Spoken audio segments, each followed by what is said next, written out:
व्यवहारिक गीता भाग 3। यज्ञार्था कर्मणोऽन्यत्र लोकोऽयं कर्म बंधनः तदर्थं कर्म कौन्तेय मुक्त संगः समाचर। तीसरा अध्याय 9वां श्लोक। कर्म तो करो लेकिन उसमें फंसो मत। भगवान कहते हैं स्वयं तो कर्म पूरी लगन से और शुद्धता से करना है, लेकिन लोगों से ये अपेक्षा मत रखो। जब हम दूसरों से अपेक्षा रखेंगे तो दुखी होंगे, क्योंकि यह संभव नहीं है कि हम जैसा चाहें उसी प्रकार से कर्म करेंगे। अपने मन की शांति इस दुनिया की सर्वश्रेष्ठ वस्तु है। इस दुनिया के कारण उसको नष्ट मत करो। तदर्थम कर्म कौन्तेय मुक्त संगः समाचर। इसलिए जो भी आप कर रहे हो सुंदरता से प्रेम से करो, लेकिन उसमें फंसो मत, उसमें से निकल जाओ। ये कब होगा? यज्ञार्था कर्मोऽन्यत्र। हम जो भी कर्म उच्च उद्देश्य से करते हैं उसमें सौंदर्य होता है। यज्ञ भगवान विष्णु का एक नाम है।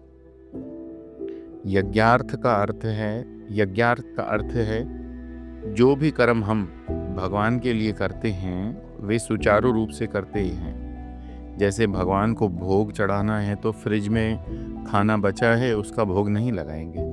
जो एकदम ताज़ा बना हो, किसी ने जूठा न किया हो, उसका भोग लगाते हैं। जो कार्य श्रेष्ठ के लिए किया जाता है वो सुंदरता से किया जाता है। मुक्त संगः समाचर। जिस व्यक्ति को कर्म करते समय आनंद का अनुभव हो रहा है उसने सब कुछ प्राप्त कर लिया। उसको कर्म के माध्यम से आनंद प्रकट करना है, कुछ प्राप्त नहीं करना। जो कर्म आनंद को प्रकट करता है उसको कर्म योग कहते हैं। जो कर्म आनंद की प्राप्ति के लिए किया जाता है उसको कर्म रोग कहते हैं। जब अपने आप में ढूंढो हम कर्म योगी हैं या कर्म रोगी। हमने बच्चों के लिए इतना किया, पढ़ाया लिखाया, लेकिन आज वो हमारा अपमान करते हैं। यदि ऐसा भाव मन में आया तो हम कर्म रोगी हैं। इसलिए यदि हमने भगवद गीता पढ़ी है तो वो हमारे नित्य के व्यवहार के में उतरनी चाहिए। चौथे अध्याय में भगवान ने अर्जुन को कर्म का सिद्धांत बताया। कर्मण्य कर्म यह पश्येत कर्मणि च कर्म यह स बुद्धिमान मनुष्येषु स युक्तः कृष्ण कर्म कृत। चौथा अध्याय 18वां श्लोक। जो व्यक्ति कर्म के माध्यम से आनंद को प्रकट करता है, जो निकम्मेपन को भी कर्म समझकर उसका त्याग कर देता है, वही बुद्धिमान, वही योगी। उसके पश्चात 5वें अध्याय में भगवान बताते हैं कि इस सिद्धांत को जीवन में कैसे उतारें। नैव किंचित करोमीति युक्तो मन्येत तत्त्ववित् पश्यन् श्रवणन् पृच्छन् जिघ्नन् श्नन् पंश्वसन् प्रलपन् सृजन् गृह्णन् मिशन्नपि इंद्रियाणि इंद्रियार्थेषु वर्तन्त इति धारयन्। 5वें अध्याय का 8वां 9वां श्लोक। जो भी कुछ हो रहा है उसमें से मैं हटा दो। इंद्रियां अपने आप बरत रही हैं, मैं कुछ नहीं कर रहा। इसलिए सबसे सरल उपाय ये है कि बोलने में कर्मणि प्रयोग करो। जैसे आम खाया गया, इसमें कर्म का महत्व है, किसने खाया इसका महत्व नहीं। कर्तरी प्रयोग मत करो। जैसे मैंने आम खाया, इसमें मैं का महत्व है। इस प्रकार बोलने का स्वभाव बन जाता है तो कर्तृत्वाभिमान अपने आप गलत जाता है। कोई अच्छा कार्य किया तो मैंने किया, ये भाव आया तो मैं तगड़ा हो जाता है। कार्य हो गया, किसने किया ये महत्व नहीं। ये मैं को हटाने की बहुत बड़ी सरल साधना है। ये भावना करनी है जो भी कुछ हो रहा है बढ़िया हो रहा है। हमारी वाणी में ठोक ठोक कर भरा है, उसको निकालना है। जो कुछ हो रहा है प्रभु की लीला चल रही है। इस प्रकार जब व्यक्ति जीवन को चलाता है तो 6ठे अध्याय में प्रवेश करता है। यहाँ भगवान ने संन्यास और योग की परिभाषा बताई। अनाश्रितः कर्मफलम कार्यम कर्म करोति यह स संन्यासी च योगी च न निरग्निर्चाक्रिय। 6ठा अध्याय 1 श्लोक। भगवान कृष्ण के अनुसार कपड़ों का रंग बदलने से या निकम्मा होकर बैठने से कोई सन्यासी योगी नहीं बनता। जो अपने कर्तव्य को भली भांति निभाता है वो सन्यासी है, वह योगी है। हम अपनी जिम्मेदारी ठीक से निभाते हैं तो किसी पर उपकार नहीं करते। ये हमारी आवश्यकता है कि हमको किसी की सेवा करने का अवसर मिला। जब हमने योग के सिद्धांत को समझ लिया तो भगवान ने योग की परिभाषा बताई। योग का अर्थ शरीर को टेढ़ा मेढ़ा करना नहीं। भगवान के अनुसार तम विद्या दुख संयोग वियोगम योग संगीतम स निश्चयेन योक्तव्यो योगो निर्वण्ण चेतसा। छठा 23वां। जीवन में दुख का प्रसंग आने के बाद भी दुखी होने से इनकार करना यही योग है। इसकी साधना क्या है? निश्चयेन योक्तव्यो। इसके लिए ये निश्चय करना है कि इस क्षण में मैं दुखी होने से इनकार करता हूँ। फिर क्या करना है? दूसरे को दुखी करो। अरे स्वामी जी, आप तो गलत शिक्षा दे रहे हैं। तो देखो संतों, जो स्वयं दुखी नहीं होता वो कभी अन्य को दुखी नहीं कर सकता। जो स्वयं दुखी होता है वो दूसरे को दुखी कर सकता है, क्योंकि वो दूसरे को प्रसन्न देखना ही नहीं चाहता। योग साधना करते करते व्यक्ति अपने मैं में न फंसे। मैं योगी हूँ, मैं सुबह जल्दी उठकर प्राणायाम करता हूँ, मैं ये करता हूँ, मैं वो करता हूँ। इससे मैं हटने के लिए 6ठे अध्याय के अंत में भगवान कहते हैं, योगी नाम अपि सर्वेषां मद्गतेनान्तरात्मना श्रद्धावान भजते यो मां स मे युक्त तमो मतः। छठा 47। सभी योगियों में श्रेष्ठ योगी वह है जो मेरा भजन करता है। कर्म और योग में मैं बहुत तगड़ा हो जाता हूँ। जब तक मैं नहीं होगा तब तक कर्म और योग नहीं हो सकते। इस मैं से निकलने के लिए कन्हैया लाल भक्ति का मार्ग बताते हैं। 7वें अध्याय में भक्ति का प्रसंग प्रारंभ होता है। यहाँ बताते हैं भगवान के भक्त वे हैं जो कर्म के सिद्धांत को गंगा जी में बहा देते हैं। उनको कर्म का सिद्धांत स्पर्श नहीं करता। उनके लिए तो जो कुछ भी हो रहा है प्रभु की इच्छा से हो रहा है, अर्थात कार्य कारण से परे चले गए। भगवान का भक्त कभी नहीं पूछेगा कि ऐसा क्यों हुआ। जो भी हो रहा है हरी इच्छा। मन एकदम शांत रहता है। हमारे बंधन का कारण कार्य है, हमको इसमें से निकल जाना है। भगवान की भक्ति ही कार्य कारण से निकलने का सबसे सरल उपाय है। हमारे जीवन में हर एक प्रसंग के साथ कन्हैया लाल जुड़ जाते हैं तो जीवन के प्रसंग गौण हो जाते हैं, कन्हैया लाल प्रधान हो जाते हैं। यही तो भक्ति है। ऐसी भक्ति परमात्मा की विस्मृति असंभव है। भगवान की विस्मृति को दुख कहते हैं, क्योंकि भगवान तो आनंद स्वरूप है। आनंद स्वरूप की विस्मृति को ही दुख कहते हैं। जो दुखी हैं वे भगवान से विमुख हो गए हैं। अपने जीवन में कर्म योग का आश्रय लें, लेकिन अपने अंदर के आनंद में खोट न आने दें। भक्ति वह है जो भागती नहीं, टिकती है। भक्ति कब टिकेगी? जब हमको भगवान से कुछ मांगना नहीं, जो हमारे लिए आवश्यक है वह भगवान हमको देंगे। इस प्रकार अपनी हर एक सांस के साथ प्रभु के नाम को जोड़ना है। इसलिए महात्मा लोग हमारे हाथ में जप करने के लिए माला पकड़वाते हैं। देखो, एक आदमी 1 मिनट में 15 बार श्वास लेता है। 24 घंटे में 21,600 श्वास लेता है।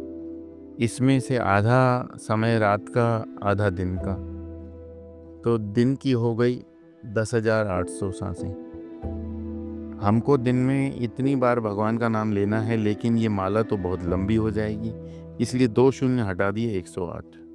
मन के की माला लेकर भगवान का नाम लेना। श्री राम जय जय राम, श्री राम जय जय राम। हर एक सांस के साथ प्रभु का नाम लेना। सांस हम वर्तमान में ही लेते हैं।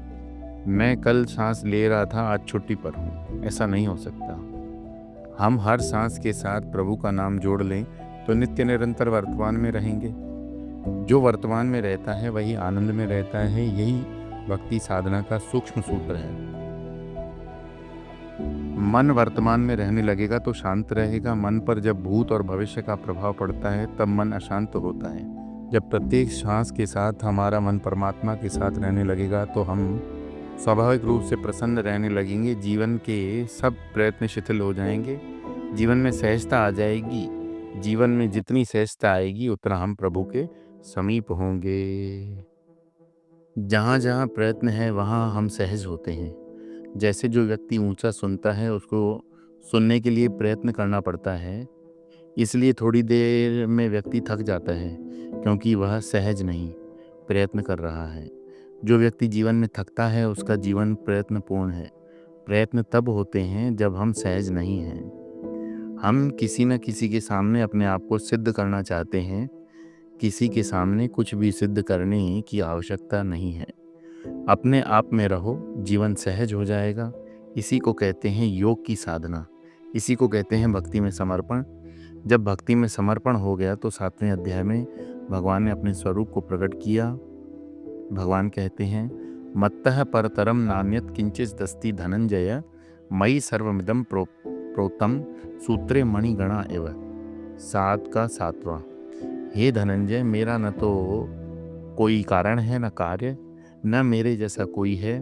मैं एकमेवा द्वितीय हूँ। संपूर्ण जगत सूत्र में मणियों की भांति मुझ में गूथा हुआ है। परमात्मा कार्य कारण से परे हैं, तो जहाँ कार्य कारण निर्माण होता है उस फैक्ट्री को बंद कर डालें। कार्य कारण बुद्धि में निर्माण होता है, कैसे, क्यों, इन शब्दों को अपने जीवन से निकाल दो। परमात्मा कार्य से परे है, परमात्मा कार्य कारण से परे है। कार्य कारण का अधिष्ठान बुद्धि, इसका अर्थ हुआ कि परमात्मा बुद्धि से परे। जिसने अपनी बुद्धि को परमात्मा में अर्पित कर दिया, इसका अर्थ है कि उसने बिना कारण विचार करना बंद कर दिया। इस प्रकार धीरे धीरे अभ्यास करते करते व्यक्ति अपने सहज भाव में रहने लगता है और तब जाकर 10वें 11वें अध्याय का जो भाव है उसकी अनुभूति होती है। 10वें अध्याय में भगवान बताते हैं सभी में अपने को देखना, और 11वें अध्याय में बताते हैं सब में अपने को पहचानना। इसके पश्चात 12वें अध्याय में ज्ञानी भक्त के लक्षण बताते हैं। अद्वेष्टा सर्वभूतानां मैत्रः करुणा एवच। उनमें अंतःकरण, उसके अंतःकरण में द्वेष हमेशा के लिए निकल जाता है। जिसके हृदय में द्वेष की अग्नि प्रज्वलित होती है उस अंतःकरण में परमात्मा का प्रागट्य कभी नहीं हो सकता। जो मेरा ज्ञानी भक्त है वह मुझे बहुत प्यारा है। 13वें अध्याय में भगवान अपने स्वरूप को बताते हैं। क्षेत्रज्ञं चापि मां विद्वि सर्व क्षेत्रेषु भारत। हे अर्जुन, सभी में मैं ही प्रकट हो रहा हूँ। जैसे सभी बिजली के उपकरणों में मैं एक ही बिजली प्रकट होती है, चाहे वह बल्ब हो, ट्यूबलाइट हो, फ्रिज हो या टीवी हो। विविधता उपाधि के कारण है। इसी प्रकार से एक ही चेतन सत्ता संपूर्ण विश्व में प्रकट हो रही है। यही मेरा स्वरूप है। 14वें अध्याय में भगवान कहते हैं त्रिगुणात्मिका प्रकृति के परे जाकर हमको रहना है। अर्जुन भगवान से प्रश्न करता है, हे भगवान, जो इन 3 गुणों से परे चला गया उसके क्या लक्षण हैं? इसके उत्तर में भगवान कहते हैं प्रकाशम च प्रवृत्तिम च मोहमेव च पांडव न द्वेष्टि संप्रवृत्तानि न निवृत्तानि कांक्षति। 14वां अध्याय 22 श्लोक। हे अर्जुन, कभी सत्वगुण आता है, कभी रजोगुण आता है, कभी तमोगुण आता है। इसको लेकर कभी परेशान नहीं होना। यदि हम तमोगुण के शिकार हैं तो उसमें से निकलने की संभावना है। पहले मैं बहुत आलसी था, 10 बजे तक सोता था, अब मैं 8 बजे उठ जाता हूँ, तमोगुण कम हो गया। यदि हम रजोगुण के शिकार हैं तो उसमें से निकलने की संभावना है। पहले से मैं बहुत क्रोध करता था, अब मैं क्रोध कम करता हूँ, रजोगुण कम हो गया। सत्वगुण में आने के बाद अब मैं सुबह जल्दी उठकर प्राणायाम करता हूँ, प्याज लहसुन नहीं खाता हूँ, मैं रोज सुबह गंगा जी में नहाने जाता हूँ। सत्वगुण में फंस गए। भगवान कहते हैं न द्वेष्टि संप्रवृत्तानि न निवृत्तानि कांक्षति। ये तीनों गुण आते जाते रहेंगे, इसमें फंसना नहीं। इतना बताने के बाद 15वें अध्याय में पुरुषोत्तम का ज्ञान बताते हैं। इस अध्याय का एक एक ज्ञान अपने जीवन में कैसे उतारना है, यही व्यवहारिक गीता है। 15वें अध्याय के प्रथम श्लोक से ही भगवान बताना प्रारंभ करते हैं। अर्जुन कोई प्रश्न नहीं पूछता। हमारा ध्यान हमेशा दुनिया की ओर रहता है। ये दुनिया क्या है, कैसे है, इसको कैसा देखना चाहिए, हम कैसे देखते हैं, इन तीनों बातों का विश्लेषण किया। भगवान कहते हैं ऊर्ध्वमूलमधः शाखम् अश्वत्थं प्राहुरव्ययम् छन्दांसि यस्य पर्णानि यस्तम वेद स वेदविद। 15वां 1। ये दुनिया अश्वत्थ वृक्ष के जैसी है। अश्वत्थ वृक्ष का अर्थ है वट वृक्ष या पीपल वृक्ष। अश्व का अर्थ है घोड़ा, जो कभी शांत नहीं बैठता। घोड़ा गधे के जैसे प्रज्ञ नहीं होता। एक बार हम किसी के घर खाना खाने गए, उन्होंने अपने ड्राइंग रूम में गधे की फ़ोटो लगाई हुई थी। उसको बाकायदा चंदन लगाया हुआ था, माला पहनाई हुई थी। हमने उसको देखा लेकिन कुछ पूछा नहीं। वे स्वयं ही बताने लगे, स्वामी जी मुझे गधे के साथ बहुत श्रद्धा है, वो हमेशा शांत रहता है, कभी किसी से कुछ मांगता नहीं। देखो संतों, गधे की तरह शांत होकर बैठना ये अध्यात्म नहीं है। We have to be dynamic and creative in this world, तब जीवन में आनंद आता है। अश्वत्थ का अर्थ है जो नित्य निरंतर परिवर्तनशील है। घोड़ा कभी शांत नहीं बैठता, नित्य निरंतर चलता रहता है। उसी प्रकार दुनिया भी परिवर्तनशील है। अश्वत्थ का दूसरा अर्थ है जैसा आज है वैसा कल नहीं। ये जगत नित्य निरंतर बदलता रहता है। समझदारी इसी में है कि जगत के इस परिवर्तन को स्वीकार करें। जैसे पहले ज़माने में लोग धोती कुर्ता पहनते थे, अब पैंट शर्ट पहनते हैं। लड़कियां यदि साड़ी छोड़कर पैंट शर्ट पहनने लगेंगी तो क्या धर्म की हानि हो गई? नहीं। जो व्यक्ति समय के अनुसार अपने आप को नहीं बदलता वो इस जगत में मिट जाता है। इस जगत का मूल क्या है? कहते हैं ऊर्ध्वमूल। ऊर्ध्व का अर्थ है ऊपर, अर्थात सभी परिवर्तनों के ऊपर जो अपरिवर्तनीय तत्व है। जिसने इस जगत को ठीक से जाना वह इस अपरिवर्तनीय तत्व को पहचान लेता। जैसे एक आभूषण में 3 बातें होती हैं, स्वर्ण, नाम और रूप। एक बार किसी सुनार की दुकान का उद्घाटन करने के लिए गए। उन्होंने हमसे कहा, स्वामी जी हम आपको कुछ देंगे तो नहीं, लेकिन यदि हम आपको कुछ कह दें कि 2 मूर्तियां हैं, एक राम की दूसरा रावण की, तो आप कौन सी मूर्ति लेंगे? हमने कहा आप बताओ।